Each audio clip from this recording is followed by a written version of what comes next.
খানি বাবরি ছিল, ইনশাআল্লাহ ওই খানি বাবরি তার জায়গায় নতুন রূপে আবার সেজে উঠবে ইনশাআল্লাহ, কথা দিয়ে গেলাম। লড়াই আজকে শেষ নয়, আপনাকে প্রয়োজন হলে সব ত্যাগ করতে হবে। 1 মাস হোক, 2 মাস হোক, 4 মাস হোক, 5 মাস হোক, 1 বছর হোক, পশ্চিম বাংলার নাগরিক আমরা, পশ্চিম বাংলার রাজধানী কলিকাতার বুকে প্রয়োজন হলে 50 লক্ষ যুবক ছেলে, স্ত্রী, পরিবার, সন্তান, গ্রামবাসী ছেড়ে দিয়ে কলিকাতাকে 1, 2, 3 মাস, 1 বছরের জন্য প্রয়োজন হলেও দখল করে রাখবো, রাজি আছে। আন্দোলনে কে বলে? আন্দোলনে কে বলে? লোক জড়ো করে ফটো তুলিয়ে নেতাকে বলবো না এত আমার দিকে আছে, 2-10 কোটি দাও, তোমার গুণটা গেয়ে দেবো। ও ছেলে আব্বাস সিদ্দিকী নয়। আমি পরের গুণ গাইতে যাবো, কারণ আমার ঘরেই তো আল্লাহ করে নেতা পাঠিয়েছে। এই জানেন না নওশাদ সিদ্দিকীকে? ও তো আমার ঘরের। কথা বুঝছেন না, বোঝেন না? তো এই জন্যে বলি এটা আমার ধর্মীয় পাঠ। রাজনীতি যারা করছে করেন, রাষ্ট্র সেবা, রাষ্ট্রবাসীর সেবা করতে নেমেছেন করুন, কিন্তু পাওয়ারের জোরে যদি আপনি আমার ধর্মের উপরে আঘাত দিতে চান, কেন্দ্র সরকারের জন্য কয়েকটা ঘটনা সোশ্যাল মিডিয়ার মাধ্যমে বলি।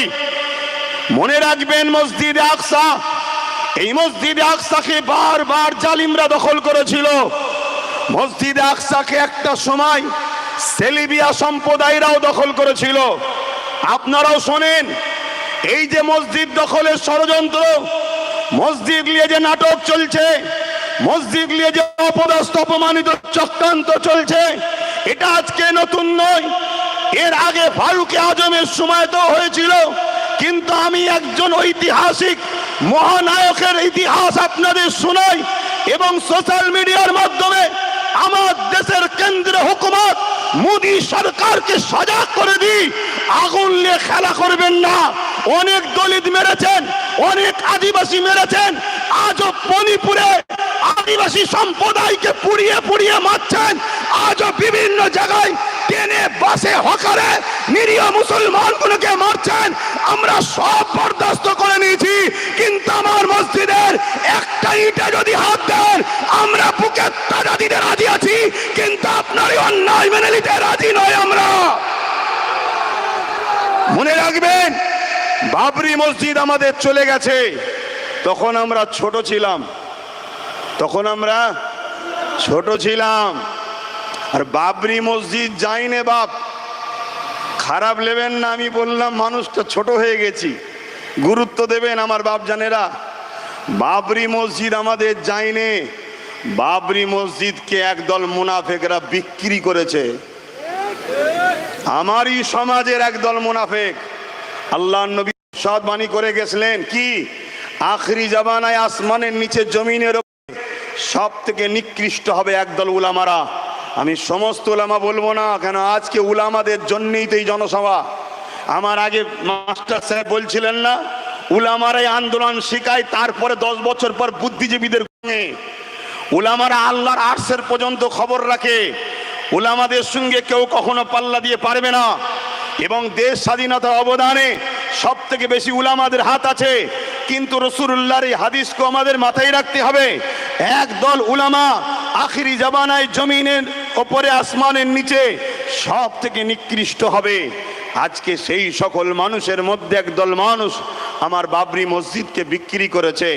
কিন্তু আজ আলোচনার মাধ্যম দিয়ে এটাও জানাই, আপনারা বলুন, আমাদের সম্পদ, আমাদের মসজিদ বাবরি ওই জায়গাতেই ফিরিয়ে পাওয়া দরকার আছে না নাই?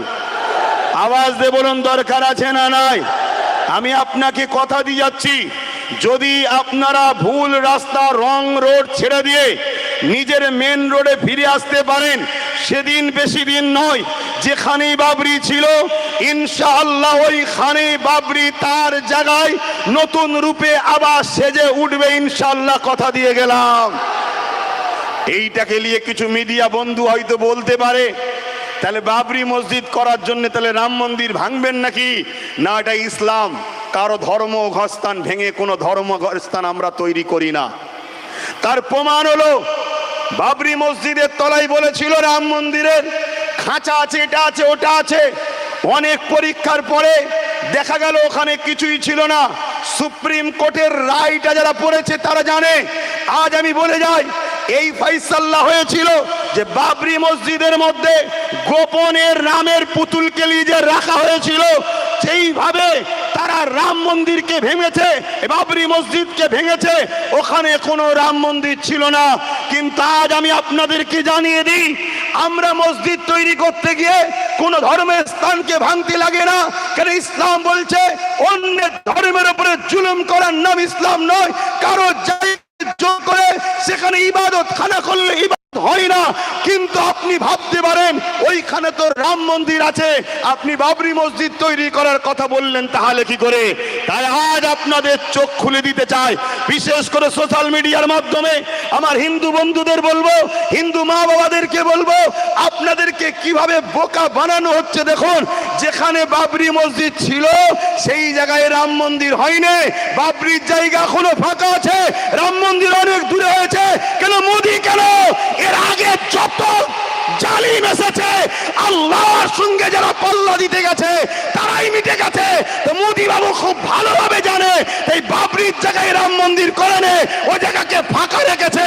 কেন আল্লাহর জায়গা দখল করা সম্ভবই নয়। ভাইজানের ভিডিওগুলি ভালো লাগলে লাইক, শেয়ার, কমেন্ট করবে বন্ধুরা।